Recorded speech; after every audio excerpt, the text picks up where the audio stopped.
A very good morning viewers. स्वागत है आप सबका मेरे इस YouTube चैनल के संडे पॉडकास्ट में। आज का विषय जो मैंने चुना है उसको मैंने नाम दिया है लाइफ फ्रेग्रेंस, यानी जीवन की सुगंध।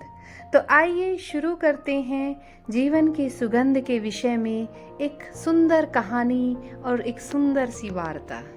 किसी फिलोसोफर ने कहा है, जीवन एक पुष्प है और प्रेम उसकी सुगंध। जिसके बिना सुवास के फूल का कोई महत्व नहीं होता, ऐसे ही बिना प्रेम के जीवन भी अर्थहीन बन जाता है।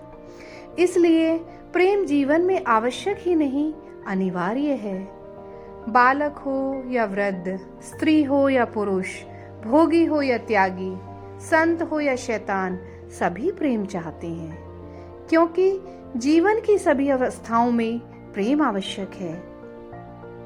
प्रत्येक व्यक्ति के लिए प्रेम शब्द की गहराई को जानना आवश्यक है, क्योंकि जो लोग प्रेम का स्वरूप नहीं जानते, वे प्रेम की जगह विविध कामनाओं में भटक जाते हैं और उसे ही प्रेम मान लेते हैं। आप सभी जानते हैं, इस संसार में माता अपने बच्चे से प्रेम करती है, बहन अपने भाई से प्रेम करती है, पिता अपने पुत्र से प्रेम करता है, पत्नी अपने पति से प्रेम करती है, परंतु वे सब प्रेम का वास्तविक स्वरूप नहीं जानते। जब तक प्रेम के स्वरूप को नहीं जाना जाएगा, तब तक सच्चा प्रेम नहीं किया जा सकता। आज के युग में प्रायः सच्चा प्रेम या तो होता नहीं, और यदि हो जाए तो लंबे समय तक टिकता नहीं, और यदि टिक भी जाए तो बढ़ता नहीं। अक्सर लोग प्रेम का स्वरूप समझे बिना ही प्रेम करना प्रारंभ कर देते हैं। कुछ लोग सिर्फ दूसरों से प्रेम चाहने के लिए प्रेम करते हैं। जब प्रेम का वास्तविक स्वरूप समझ में आएगा, तभी प्रेम का अमृत अंतश्चेतना को नवजीवन प्रदान कर सकेगा। तब हमारी दृष्टि निर्मल और स्निग्ध बनेगी तथा वाणी भी सुधारस की वृष्टि करेगी।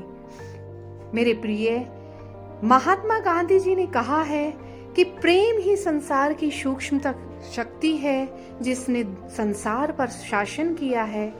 प्रेम करने का अर्थ है अपनी प्रसन्नता, अपनी संवेदनाओं को अभिव्यक्त करना, बांटना और उनका विस्तार करना। फिर भी कभी प्रेम अपने समग्र रूप में प्रकट नहीं हो सकता, क्योंकि वह तो एक अनुभूति है। मेरे प्रिय, प्रेम एक अवस्था विशेष है, संबंध नहीं। प्रेम चित्त की एक ऐसी दशा है जहां तुम इतने स्वस्थ हो गए हो कि न तुम स्वयं को दुख पहुंचाना चाहते हो, न ही दूसरों को। अधिकांश लोगों के लिए प्रेम का तात्पर्य है अमुक व्यक्ति पर मेरा अधिकार है। ऐसे अधिकार की भावना ईर्ष्या को जन्म देती है। इस तरह का प्रेम एक प्रकार की पकड़ है। प्रत्येक व्यक्ति स्वयं को रिक्त और असुरक्षित अनुभव करता है, इसलिए पकड़ने की और अधिकार जमाने की चेष्टा चलती रहती है, और इस चेष्टा से ईर्ष्या, भय, शंका, द्वंद्व और व्याकुलता पैदा होती है। निसंदेह ऐसा अधिकार कभी प्रेम हो ही नहीं सकता। मेरे प्रिय, स्मरण रहे कि प्रेम भावुकता नहीं है। भावुक होना तो किसी एक प्रकार के आवेग से प्रभावित होना है। कोई भी आवेग बल, बुद्धि और अक्षमता का दिवाला निकाल देता है। जब किसी भी भावुक व्यक्ति की अपनी भावुकता की प्रतिक्रिया नहीं मिलती या उसे भावना की अभिव्यक्ति का मार्ग नहीं सूझता, तब वह क्रूर बन जाता है। जहाँ प्रेम हो वहाँ क्रूरता, वैर भाव, भय और हीनता हो ही नहीं सकती। कहा भी गया है, प्रेम की भाषा जो एक बार जान गया, सचमुच वह मनुष्य को पहचान गया। दर्शन में प्रेम के लिए पेज शब्द का प्रयोग किया गया है, जिसका अर्थ है प्रिय या रुचिकर। आध्यात्मिक दृष्टि से यह राग है जो छोड़ने जैसा है, इसलिए हमारे जीवन का उद्देश्य वीतराग बनना है। यह राग भाव दो प्रकार का होता है, प्रशस्त राग और अप्रशस्त राग। प्रशस्त राग को समझाने के लिए गुलाब के तेल की उपमा दी गई है। जिस गुलाब का तेल कपड़े पर लगाने से खुशबू तो देता है, परंतु कपड़े पर दाग छोड़ जाता है, उसी तरह से अगर हम दूसरे प्रशस्त गुलाब के इत्र की बात करें तो प्रशस्त राग गुलाब के इत्र की भांति जो वस्त्र पर लगाने से सुगंध भी देता है और दाग भी नहीं लगाता। आज मैं आपको प्रेम की एक अनोखी कहानी सुनाने जा रही हूँ। बड़े धैर्य से सुनिएगा और मेरे साथ वीडियो के ऑडियो के अंत तक अवश्य बने रहिएगा। गुजरात के एक प्रसिद्ध संत स्वामी सहजानंद जी का अनन्य भक्त आत्माराम, जो एक साधारण दर्जी था, गुरु को भेंट करने के लिए उसने एक बहुत सुंदर अंगरखा बनाया। स्वामी जी के जन्मदिन पर वह अंगरखा उसने अहोभाव से गुरुदेव को भेंट किया। स्वामी जी ने बड़ी प्रसन्नता से उसे स्वीकार किया। इस अवसर पर भावनगर नरेश भी वहां उपस्थित थे। जब नरेश ने इतना शाही अंगरखा देखा तो वे बड़े प्रफुल्लित हुए कि ऐसा शाही अंगरखा तो मेरे पास नहीं है। नरेश ने हंसते हुए आत्माराम को अपने लिए भी ऐसा एक अंगरखा सीने का आदेश दिया। नरेश के आदेश को पाकर आत्माराम ने उत्तर दिया, राजन, ऐसा दूसरा अंगरखा बनाने लिए मेरे लिए तो बहुत मुश्किल कठिन कार्य है, क्योंकि मेरे रोम रोम में गुरुदेव के प्रति जो प्रीति रही है, जो प्रेम रहा है, उसके टांके अंगरखे में लगे हुए हैं।